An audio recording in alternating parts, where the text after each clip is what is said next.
something to say, let's listen.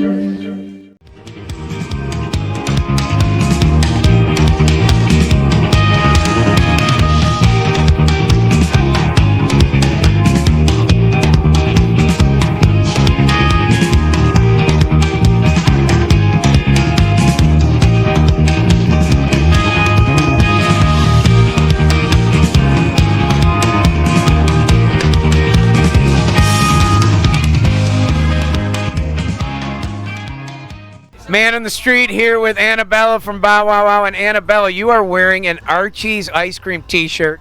Yes, I am. I haven't seen you since Detroit Meadowbrook. Great to see you again. Yeah, I love Archie's ice cream t-shirts. Shant is a wonderful human being. Okay, so in the summer of... Amazing human being. He is. That's why he has so many people flocking to his, because it's all about the vibration he creates, which is a beautiful and positive one. And may it long continue. And hopefully there'll be many more like Shant too, as well. We need more people like Shant, definitely. Annabelle, in the summer of 1982, I Want Candy was an anthem for many, not only young women, but young men that were trying to find themselves, you know, going through adolescence, and really were inspired by you, this very young, edgy, in a way sexy, but with this incredible voice, singing that tune, and it helped so many people. And I got to believe now when these, especially these women meet you now, they must tell you that you inspired them. The girl with the mohawk inspired me to like break out of my shell. Do they still tell you that? Because I didn't know at the time, you know, I mean, I was still, you know, so I didn't actually know I had a voice of any kind other than screaming and shouting. So I think it's really wonderful after 45 years. I think it's about 45.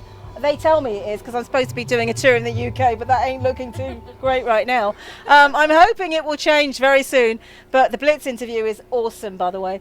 Blitz magazine did a big interview recently, and they should really play Go Wild in the Country, because that was number 7 in the UK charts, which Malcolm wrote about me, with me, sitting next to me. And it was just amazing, because we kind of wrote that together because he was asking about my roots. Long story, go to interview section of AnnabellaLwin.com. But I have to say thank you for saying that, Jamie, because you don't realise until many years later, do you? Because I don't know what it is, it's like a ripple effect. Some things happen in your life that takes a while to you know, get over to people. Is that the right word? Not get your leg over, but get over to people. Get over to people in such a way that makes a difference in their lives. And you just said it was inspiring. So if it was inspiring, I'm so grateful. But it wasn't a song I wrote. It wasn't a song that was written by Bow Wow. It was a song that we recorded that was written by the Strangeloves. And some of them have passed away. I know, because the man that I met from the Strangeloves, he came to meet me to tell me that he really loved my voice, which was a really big compliment, because, you know, he comes from the era of the 60s. So for him to tell me that he really liked my voice was a really big compliment to me. And he was one of the songwriters of that song, I Want Candy. So homage is really all about, what you need to do is pay tribute to those that have written the song. Whoever covers a song, you know, and makes it a hit single for those people that wrote it, more power to them. I mean, it really is about who wrote the song, you know, because I didn't write the song. It was a song we re-recorded, and I just did it in the way, because I mean, I was told it was about a guy singing to a girl called Candy, and I said, well, that ain't going to work because I'm a girl. So, you know, I've got to change the lyrics, Kenny. So I had to change the lyrics, and the rest was history. So thank you so much for saying that. It really is very kind of you. But again, I'm not taking credit, because really we just recorded a song that was written by, you know, the Strangeloves, who did Sloop, Sloop, Sloop, Sloopy Doo, or whatever that song was back in the 60s. You know, obviously the story of Malcolm McLaren kind of sent Stuart Leslie Goddard on his way, and we know he had an incredible career adamant, but that really opened you up for pop stardom. And I was reading an interview with you where you had mentioned that you were not somebody who sought fame or wanted to be famous, and that you actually thought about being like an airline stewardess or something. Right. I wanted to be an So let me ask you this. Now sitting here years later as this, you know, new wave classic alternative punk rock goddess, do you ever sit back and say to yourself, you know what, I would have been a pretty darn good airline stewardess? I honestly think I could have done a good job doing that, actually. But I have to tell you, it's not an easy job. I've seen them doing it time and time again. Obviously, we have to travel to do what we do for our work, which is actually a big blessing we must not take for granted. The fact that we travel to all these amazing countries, to all these amazing places, these beautiful cities and scenarios, it's such a blessing. You know, I don't need to go on holiday, period, because I go to all these amazing places when I'm working. And I have to say, I don't look at it as work because it's my life. It's how I've lived my life since I was a teenager. And we've all been there, done other things to make, a quick, a living, to do what we need to do to pay our bills. But I have to tell you, and I hope I'm answering your question at some point, Jamie, because I do go on and on about this. I'm very old now. I'm 59, by the way, people. So what I'm trying to say is, when we go to do all these shows in these wonderful places, it's a blessing. Let's talk about pets. You're a big advocate of pets. Talk about your pets. I'm always trying to maintain the fact that as a vegan, I stopped eating animals about 15 years ago, which was not long enough actually. In 2011 I was asked to, because I was a vegetarian. It took me a long time. I was a meat eater. I was eating McDonald's hamburgers, for God's sake, wondering why I was getting stomach aches and it's the entrails, the toe clippings, the horrible, horrible things that they stick in these burgers. But the point being, you have to have a process. Every human or anyone who has a certain diet has a process you have to go through. And yes, it's not a sacrifice. I'm sorry. I don't see it as a sacrifice not to eat animals, because we are a species and we are still living. Hello, we're still alive, even though we're not eating animals. I'm a vegan. I have not been eating animals. When I discovered this, I was a meat eater. Went from that to, because I used to go to diners all the time, obviously being on tour, past midnight, you have to go find somewhere to eat. I was having McDonald's hamburgers, and I'm trying to make you understand the real reality of what I experienced as a person that used to eat meat. Okay. And a friend of mine did a research thing on this. It's a macrobiotic diet.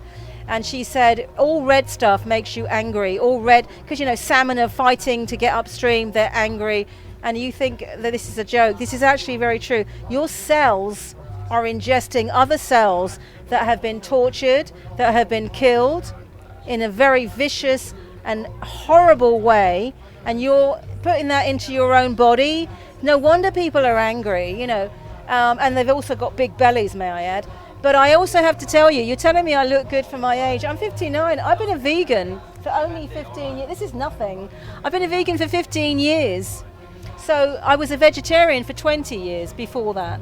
I wish someone had educated me when I was in my teens to tell me, Annabella, you don't need to eat animals. You don't need to steal the milk of a mother who's just given birth to a calf that's been taken away from her immediately and chopped up for veal.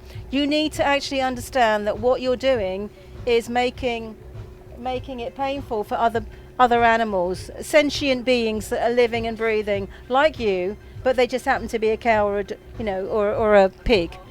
Yeah. So many bands over the years have tried to capture that magic that you had in the studio with Steve Leeds and Kenny Laguna with I Want Candy. I think there's bands like Steve Leeds wasn't there. Okay, just Richie Cordell and Kenny Laguna.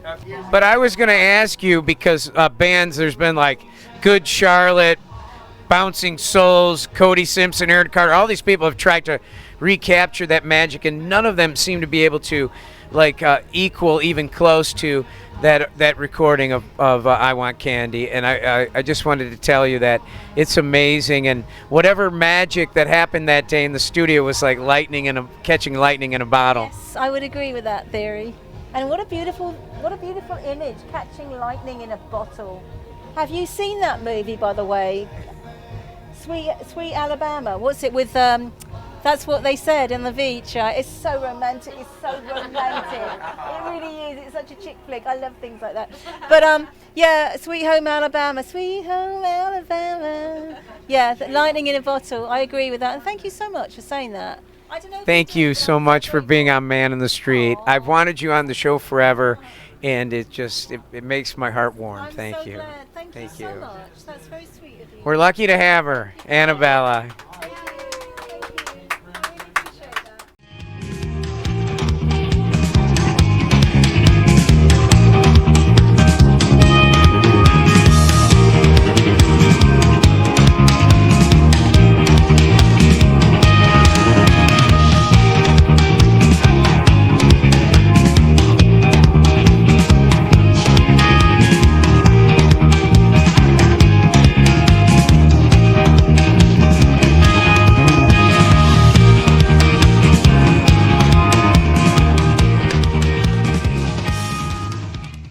Go.